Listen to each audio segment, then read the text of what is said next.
Welcome to episode number 2 of tickingbomb.com. My website is still not up and running. About 45, 50 days ago, this was counting down to my official launch date. Didn't meet my deadline. My development team was hoping to have it done by today, maybe tomorrow, hopefully the day after that, at a bare minimum. And there is so much going on in the news. I'm actually quite bored looking at my computer, wishing my website was up and running. But that's okay. Good things come in due time. So, welcome back. And there's so much going on in the news today, and so much going on in the past couple days. So, while I'm waiting for my website to get up and running, there's some foundational things I want to cover because yesterday's video was probably just a little bit too much for anybody that would be new. I haven't had anyone watch it yet, unfortunately, but maybe if I do enough videos, people will start showing up. So, long story short, let's just get into the news today. So, this is Redacted. I actually enjoy their show quite a bit. They cover topics that you just do not see in the mainstream media. The mainstream media avoids it. And I don't agree with everything that they say, but they're good people. And they do a very good analysis of what is going on. Definitely not liked by Google or YouTube. So that's good in my view. So let's just get started because I dropped a lot of things about China, potential World War III mentality, and I'm a realist. Uh, War has always existed, and I think it's foolish to not think that we're on a verge of World War III, or that it could to be a naysayer and not think it would happen. I can't go that far. Is it going to happen this year? Is it going to happen next year? I don't know. But to not be prepared, I can't go that far. You can either be prepared or not prepared. It's your choice. So let's get into it. All right. Well, let's start the show, shall we? Let's get into our top story and a really stunning move this afternoon by the U.S. State Department. Russia is basically explaining their mission and wanting to extend the areas where the West has placed long-range weapons. So let's go through what happened. So the U.S. State Department issuing a red alert for Americans. Yes. Also, Russia explaining that, look, we are going to extend the areas where the West has placed long-range weapons. That is the area of concern for the Russian army from now on. If there are long-range, high-powered weapons in this certain section of Ukraine, that is now an area where we were going to take over.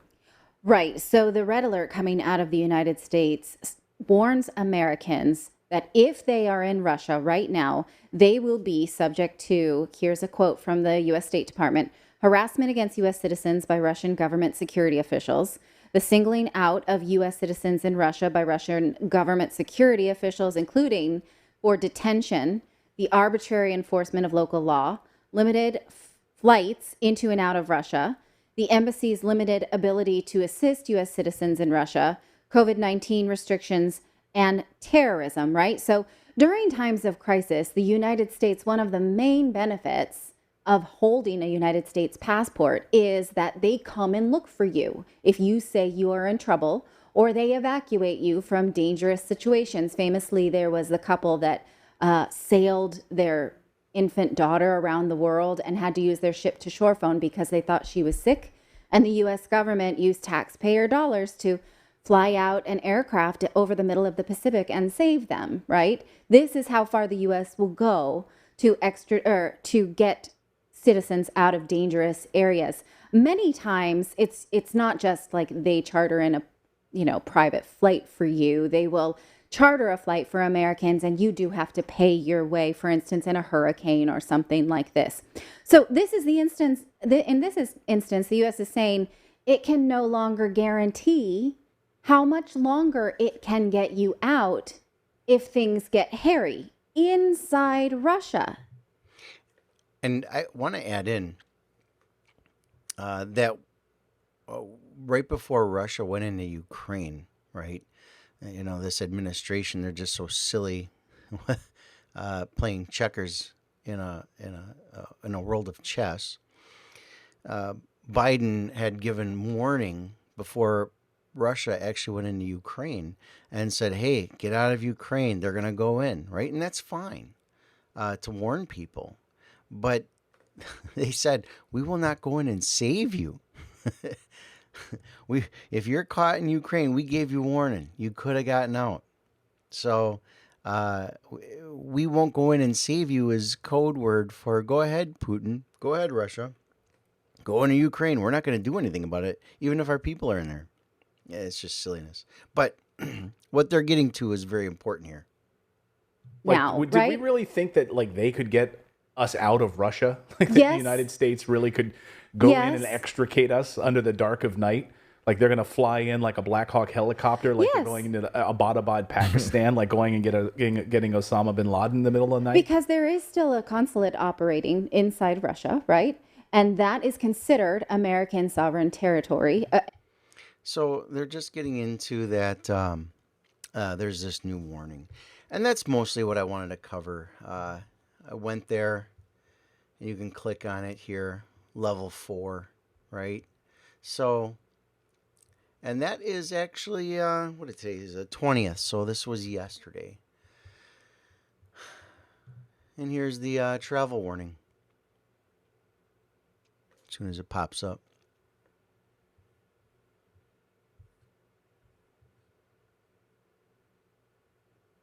Yeah. Well, I'm surprised that this wasn't a thing much earlier on. I, when I saw this, I thought to myself, well, what else is going on here? Like, what? Why now? What's been cooking the last couple days that the U.S. government here?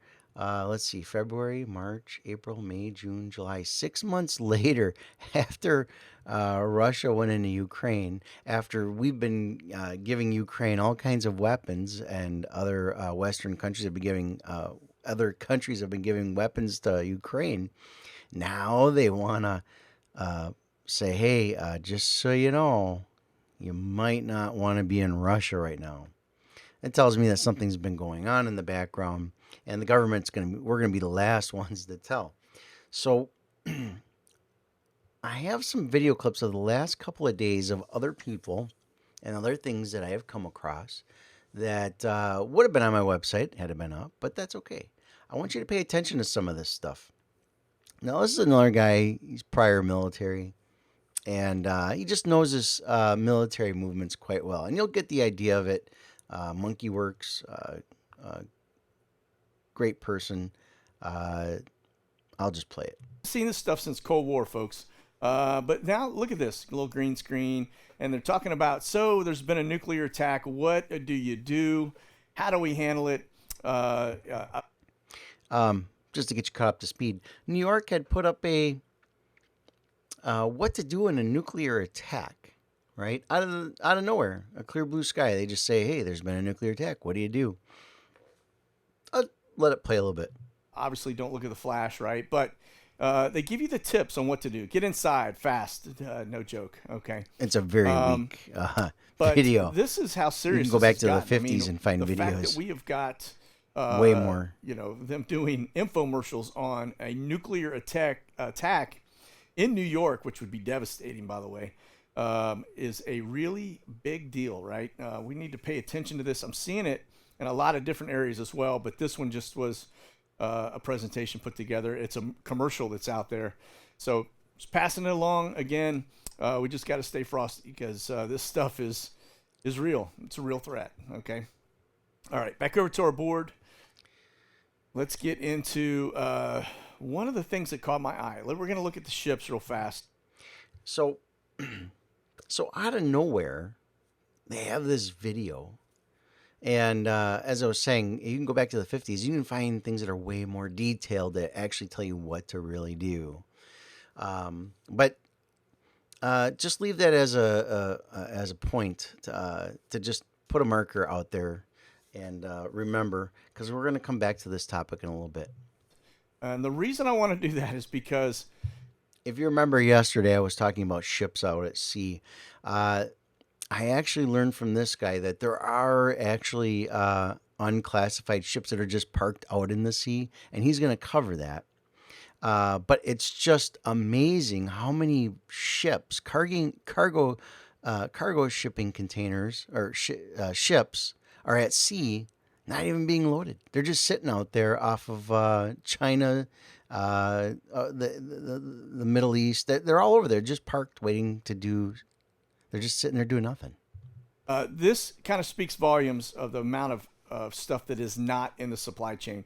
They're parking ships galore. Now look at the south side of Sri Lanka and India at the amount of ships. These are thousands. Look at that. Now Sri Lanka collapsed. And by the way, that's another thing to talk about. There's a lot of countries that are just collapsing with all of this nasty inflation and governments collapsing. Nobody can seem to get a handle on what COVID did in a debt-based society. So a lot of countries are having to eat crow for locking their people down and not letting society move on. But I digress. And thousands of ships that are basically empty. They have no cargo. They pull them off. It's like a parking lot, but a water parking lot, right? But south of India, right there, look at that. I mean, it's pretty significant. And then we get over here to China. Take a look at off of Shanghai. That's a shame. Look at the amount of ships. Now, these are just under the Absolute unspecified shame. ship category, but thousands and thousands of empty ships sitting out there, almost like And remember, I showed you yesterday that China is feeding itself. They're using their shipping containers to go and take their stuff north and south. those ships. Something we got to pay attention to because that is an indicator of the amount or the volume of content that is basically no longer in the manufacturing, production, supply chain side of. Yeah, because China is not giving us anything. And here we are in the middle of summer. And because the U.S. has nothing coming in right now, very little, I think that in a couple months, everyone's going to be absolutely shocked. In fact, you can put this date down here. I'll just remember the middle of July. I was talking about how in a few short months, people were going to be asking, where's our stuff? Because right now, you can get anything at the store. The U.S. government got caught up with all of their product that came in. Remember, just a couple months ago, back in January, we had shipping containers all parked outside of our coast. They couldn't bring it in fast enough because they're all on lockdown, all that silliness. Well, I eventually got that cleared up. And now, all of these stores, Target, Walmart, they got shipping cargo containers in their parking lot. They have nowhere to go with this. But in a couple months, that's going to change again. House. Those are empty boats. Figure each container ship holds anywhere from 2,000 to 3,000 containers, and that would that's why your ports are empty. That's why things are slowing down because nothing is really moving, and that's the amount of volume that has basically been taken out of the supply chain. So continue. You're not finding that anywhere in the news. No one is talking about this topic. Watch that, but it's not a good situation. All right.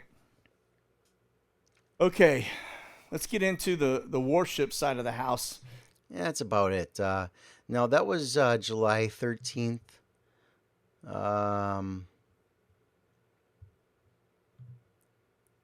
Yeah, got that taken care of. Now, this is a different day. This is, let's see here, July 15th. So this is just 2 days later, about 5 days ago. Remember, my point of view is that about a week ago, New York put out a, what to do in a nuclear attack, right? This is extremely interesting. And watch this. that kind of set the stage of how it's been and the rhythm and tempo we've seen for the last couple of days while Flashbang is gone. Now, the other thing, too, I want to make sure we talk about, which I find very interesting. Let me see if this is going to be. All right, so we'll transition into this one. Yesterday morning, we started watching the P3s and a flurry of activity for the P8s and P3s. Now, those not familiar with the P8 and a P3, those are a Navy sub hunter. They basically are, out there looking for submarines. And as you know, Russia has basically pumped out every one of their subs. They're basically are out and about around the world right now, and we are suspect that they may be off our east coast. And I agree with that. I've watched this guy's channel for a long while now. I have never seen nuke sniffing planes looking for submarines that would be carrying nuclear weapons, right? And why right here? I mean, Washington's right up here, right? You could understand that they're probably either something happened just 5 days ago and they feel the need to guard the Potomac, maybe, or Chesapeake Bay. Who knows what's going on? The government's not going to tell us, but I'll let them continue a little further. And this would kind of confirm that, the fact that we're looking so heavily in that region. But it wasn't just that one. We actually had the nuke sniffer up at the exact same time. So this is the P3 yesterday, okay?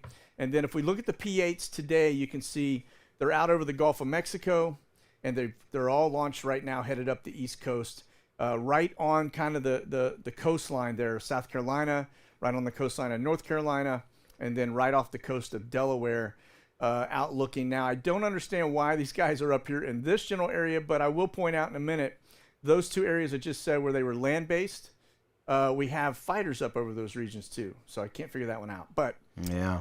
Anyway, that is your first data point, okay? So I would almost wonder if they'd have fighters out there to call out right away if anything launched. But we'll have to see if they keep fighter jets over there flying for a long while. we're going to pay close attention to that, because when these guys are out looking off the East Coast, very good indicator that Russia has probably a sub off our East Coast, if not multiple, okay? So let's delve into that since we're watching the water, okay? Let's let's talk about the sub. Now, this is the sub that is the big concern. Notice it's actually the largest sub, I think, in the world, but it's called the Poseidon. It carries a torpedo. Look at the little tactical sub right here. 6 torpedoes that are, you can see them right here.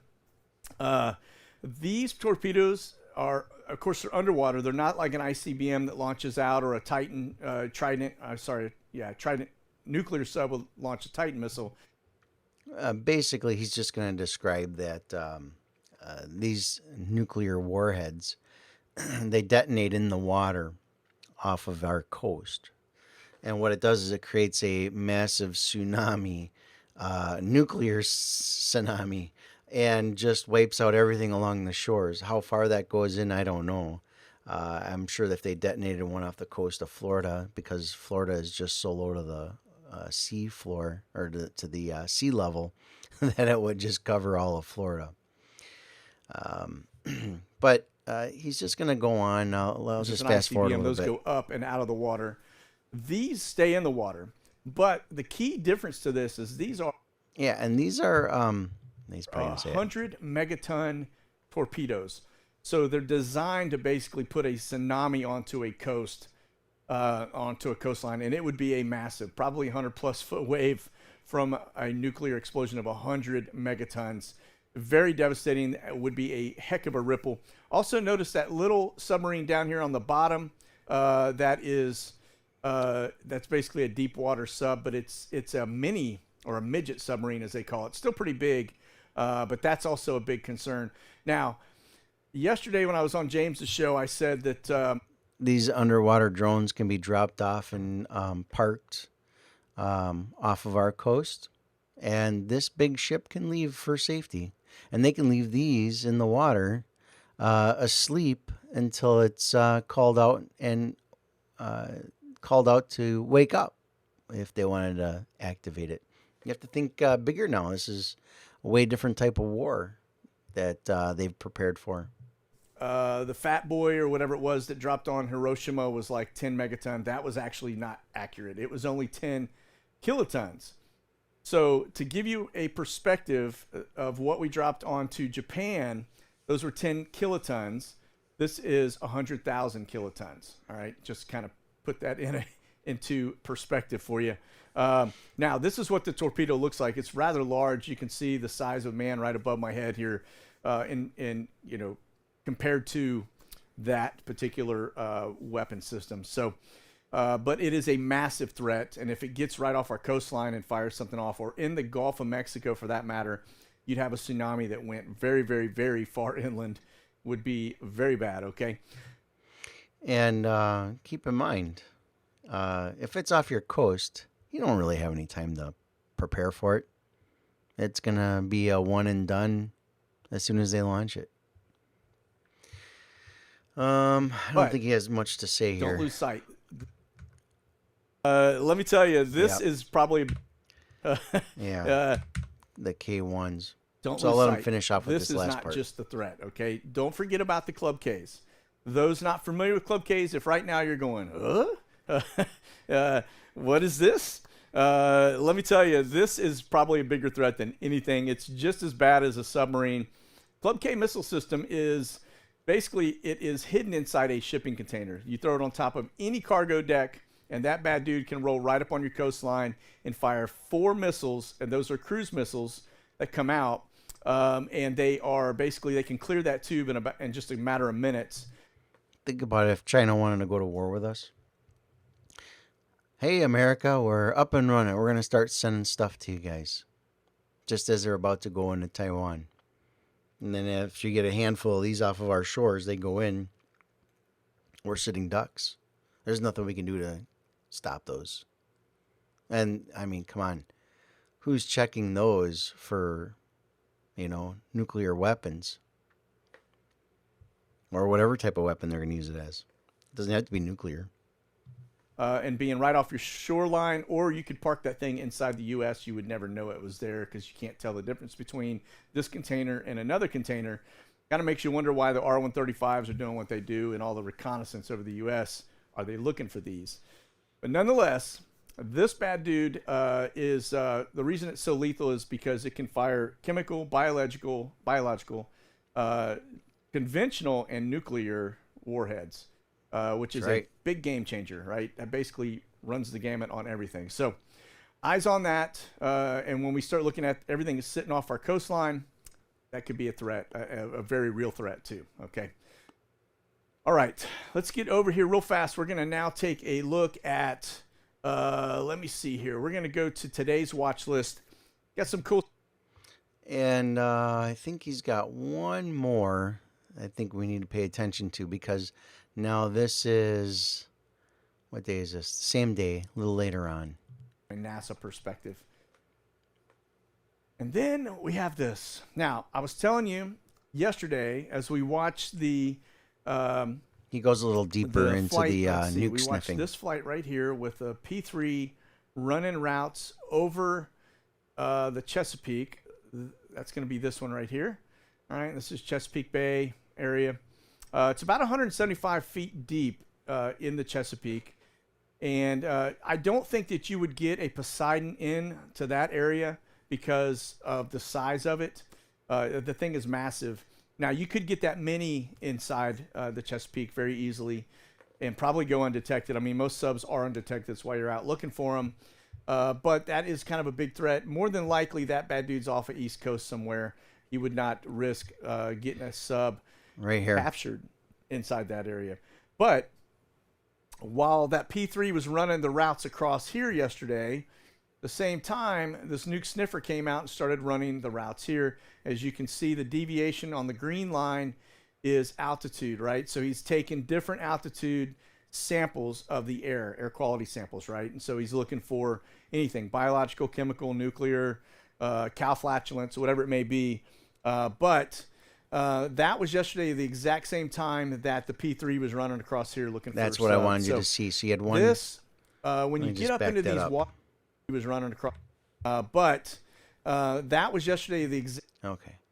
So if you remember earlier on, at the exact same time, this thing is checking out whatever. And if you look right there, it's looking for something right there, circled a couple times, right? At the same time, they launched, and it was over here circling the area, looking for whatever it was that I was looking for, right? And keep in mind, the reason why we're into this is I'm talking about the Russia travel advisory put out by the State Department. Within a couple days of this shenanigans going on. Same time that the P3 was running across here looking for subs. So this, when you get up into these water channels like this, it'd be very easy to get a Club K on a tug or anything and just get it up into this area. I mean, it would not be hard at all. Now, this one right here, if you get into this waterway with something like a Club K, that puts you right in the back door of the White House. All right, so you can see the threat and why it's so important to be really watching these areas here, because that Club Ks and nuclear subs are game changers. That's right. really about it. And this might be worth it. I'll just play it. Now over here, Russian forces in a panic. Of course, this is somebody putting a little spin on it, based on a conversation they intercepted from some Russians that were right there in Ukraine as they were listening to their talk. But evidently, this is the thing that Putin is pretty torqued about right now. That, if you aren't familiar with this, that is a HIMARS system. And it basically is a Lockheed Martin product. We provided it. The U.S. provided them. And they are basically taking out, I think they got about 145-mile range on them. So they're medium range, not long range. But they're basically taking out Russian troops with these. And, of course, they're mobile, just like everything else. So we've been funding the war. We're in a proxy war with Russia. We're encouraging Ukraine to battle out with Russia. So it's obviously been getting hotter, more challenging. And when this took off, I wish I would have had my YouTube channel up and running, because I was telling friends and family that, what Biden needed to do, I hate saying Biden, what Biden needed to do was put in a couple thousand troops in Ukraine and put them on the border when Putin was building up his troops on the Ukrainian border. If I was president, I would have put my troops in Ukraine and said, well, I hope that Putin doesn't take us to war when he comes into Ukraine and tries killing our troops, because that would be World War III for us. And leave it at that. Make Putin take us to war, because if that's the end result, that's the end result. But now they went into Ukraine, and now they're funding the war. The U.S. is funding the war. And it's much harder to get Russia out of Ukraine than it would have been to prevent them from going in. That's my view. But obviously, Russia's getting very heated here.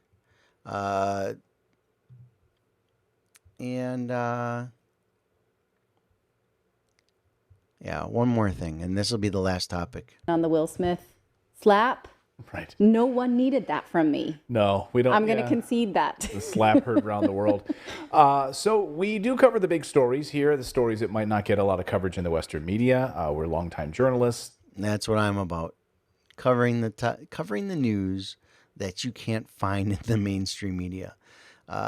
When I have my website up and running, you'll be able to go through a history log of World War III type news articles, because that's really what it is. Are we heading into World War III or not? That's my website will be focused around data points, so that you can get a feel for how much history.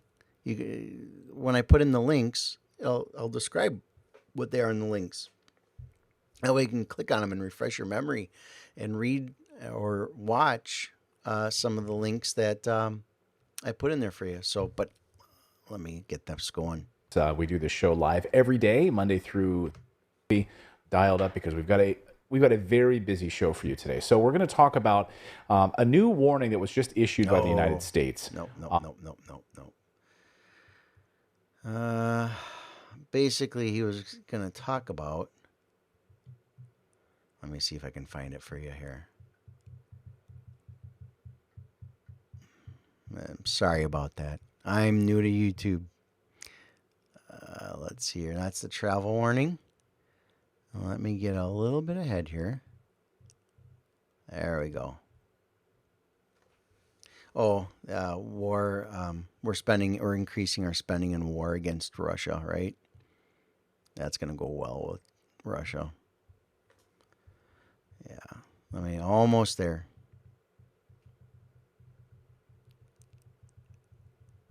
There we go.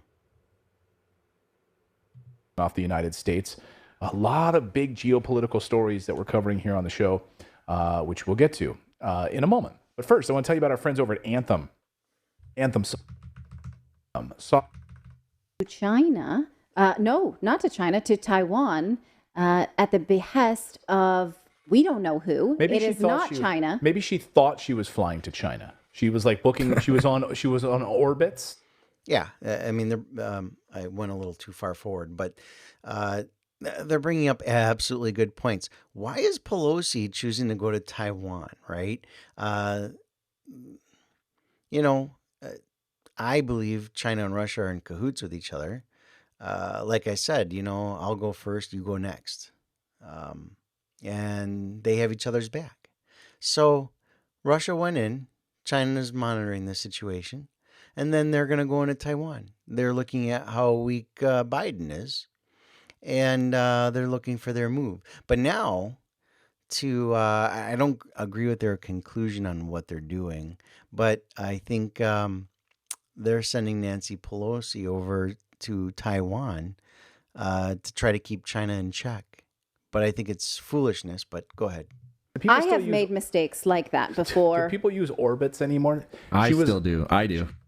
Go to China, but I think actually she's going to Taiwan. She is in fact going to Taiwan.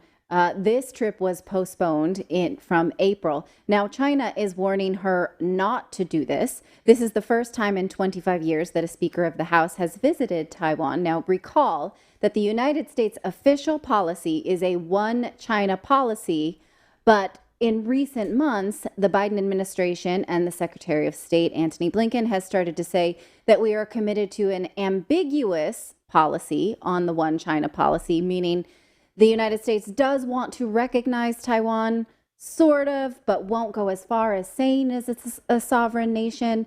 But China is saying, look, we expect you to be committed to this one China policy. So visits to Taiwan, we will consider a violation of this. And now China is saying it will respond militarily to Taiwan, right? And so the United States, as much as we're showing that we care about Taiwan, if we're bringing this military response upon Taiwan, is that friendly?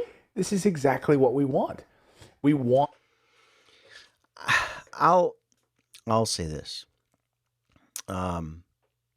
The whole China-Taiwan thing has always been on the back burner of U.S. history for the last 30 years. I don't know. I don't know how long this has been going on, but when I was in the Marines a long while back, that was kind of a fear. It was like, oh, China's doing operations off the coast of Taiwan, right? And nothing ever happened. I think China knew that they needed to grow their operations. That's why they went from communism to a modified capitalist society, right? And now they've grown off of our backs by giving them all of our manufacturing.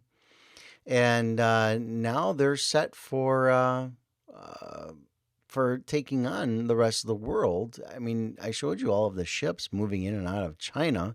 It's the only thing that's different is they're not servicing the rest of the world. Well, maybe they are serving the rest of the world, but they're definitely not servicing the U.S. right now. And I think it's interesting that here, after their zero COVID policy has been turned off for the last couple weeks. It sure does seem that they're taking a long time to get to us. So, there's, you know, it's not like they turned it off and all of a sudden we're going to say, hey, where's our stuff? No, it takes a long while from when it's shipped to China, these uh, manufactured supplies to get to Home Depot and whatever uh, building building supply store, whatever you can imagine, right? Raw materials. It takes a while to get to the warehouse and then distributed to the business that's going to receive the product, right? So it's going to take a long while. But the point is that why is the Speaker of the House going to Taiwan, right? Out of nowhere. There's something brewing, in my opinion. Um, but China has a response for this. Right here. China warns U.S. of forceful measures if Nancy Pelosi visits Taiwan. And they're not, China's not being coy about this. They're actually saying the magic words here. China warned Tuesday it would take resolute and forceful measures if the U.S. House of Representatives Speaker Nancy Pelosi visits Taiwan. In what would be the highest level delegation from the United States to the self-governing island in 25 years. Pelosi has reportedly outlined plans to take a delegation in August. Tapai. I forget how that's pronounced. It's been a while. China's foreign ministry lashed out at the potential visit. Taipei. Sorry about that. I knew it. I swear I knew it. I just wasn't sure when I was trying to say it. So, China Foreign Ministry lashed out at the potential visit, saying it would have a severe negative impact on the political foundation of China-U.S. relations and send a gravely wrong signal to Taiwan independence separatist forces. If the U.S. insists on going down the wrong path, China will definitely take resolute and forceful measures to firmly defend its national sovereignty and territorial integrity. Ministry spokesman Zhao Lijian told a news conference, the United States must be fully responsible for all the consequences caused by this. So they're even putting the blame on us if we do it. Beijing's ruling Communist Party, the CCP, has long claimed Taiwan as part of its territory and has repeatedly vowed to reunify. Right? That is their goal. They have said it's going to happen, and I believe them. I think it's going to happen. There's no reason to think otherwise. Hey, look at that. Who wants a shirt? And just before this, just a couple weeks ago, don't forget, the United States has sent a ship. I believe it was more than one ship. Yeah, well, they sent a warship, the USS Benfold. The United States has sent a ship through, and look at the date on this, July 13th, a week ago. The United States has sent a ship through the northern South China Sea near the disputed Parcel Islands in a move condemned by China. And this is China. Unlawful and sweeping maritime claims in the South China Sea pose a serious threat to the oh no, this is maybe the U.S. speaking. Pose a serious threat to the freedom of the seas, including the freedoms of navigation and overflight, free trade, and unimpeded commerce, and the freedom of economic opportunity for South China Sea littoral nations, the U.S. 7th Fleet said. Like I said, um, every day it's another tick towards the truth, right? But truth be told, I think there's a lot of data points out there that you can just, if you had someone to just point them out to you, maybe it would help you be a little wiser about what you should be doing right now. Um, I think there's a lot in store for us in the near future. Miserable times. I do not think it's going to be getting any easier after the last 2 years of miserableness of having shelter in place because of the pandemic and the shipping supply problems and just absolute headaches, inflation. It's not getting any better. I do not think it's going to get better anytime soon. I think it's going to get a lot worse yet. What economically? I think once the economy starts to take a real nosedive, it's been taking a nosedive for a while, but I think it's going to take a much larger nosedive in the near future. And because we just hit a recession, right? I think just the other day it was just declared a recession. Well, if business, which has been shut down for the last 2 years or operating at half capacity because of the pandemic, that means they're weak now. So if a recession hits, there's strong potential that they might not make it through the other end of this, which would imply massive layoffs, massive shutting down. There's already major news articles on businesses not even being able to pay their rent. In great percentages of businesses are not paying their rent come this month that we're in right now. So who knows where that's going. But I'm on it. I'm aware of it. And when I get my website up and running, I promise you're going to enjoy it. You're going to love it. And we're almost there. We're almost there. And don't forget to like and subscribe. And please, please, please, please, please, always go to my website. Use my website as your way to reach news that mainstream media will not report on. And don't forget, it's real easy to remember. It's tickingbomb.com. Now hang it up there.